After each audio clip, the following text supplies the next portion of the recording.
organized state anywhere in the world, democratically elected or otherwise, is going to allow terror to be used as an instrument of policy.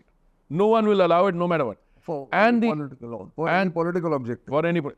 And the jurisprudence on that, if I may use the word, is very clear. Absolutely. No act of terror can be justified just because you say, I have a good cause. You can use violence in a calibrated way against military target. But by terror, if you target innocent women and children, as was done on 7th October, there is no justification for it.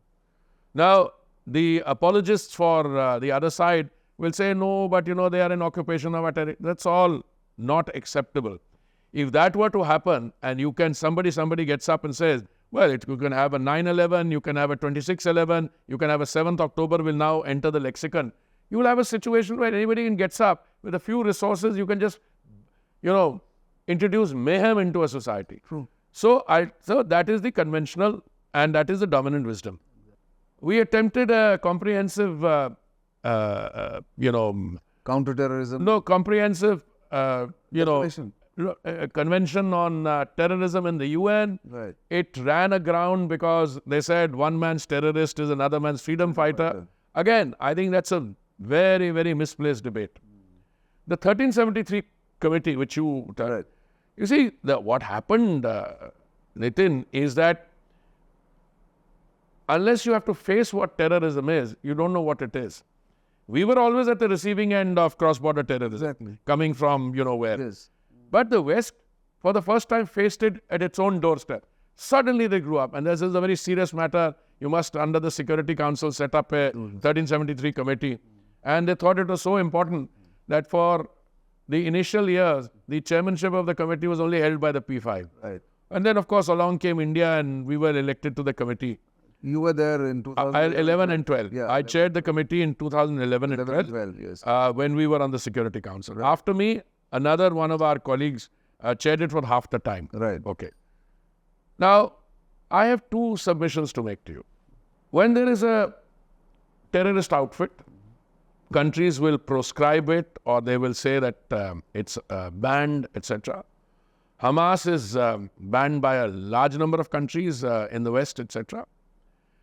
The UN has other systems also. They have a 1267 committee, which is the Al-Qaeda and the other group. Allied groups. Allied sanctioning committee. Right.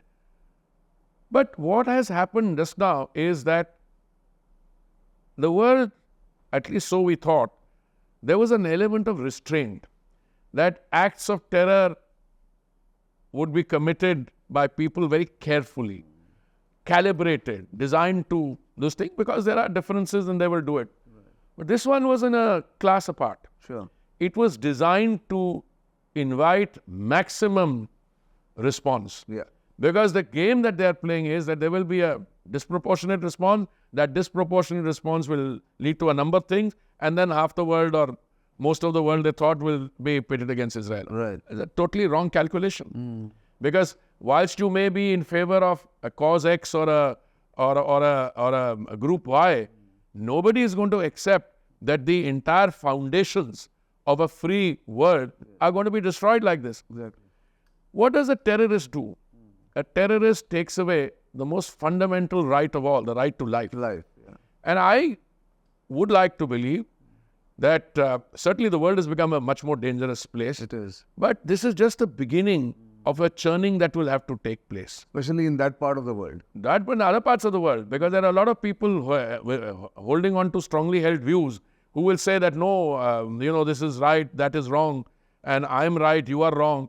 But the point is that's not how you're going to conduct yourself. Sure. And you risk the dangers of a much bigger conflagration, exacerbating the violence, drawing other players into it.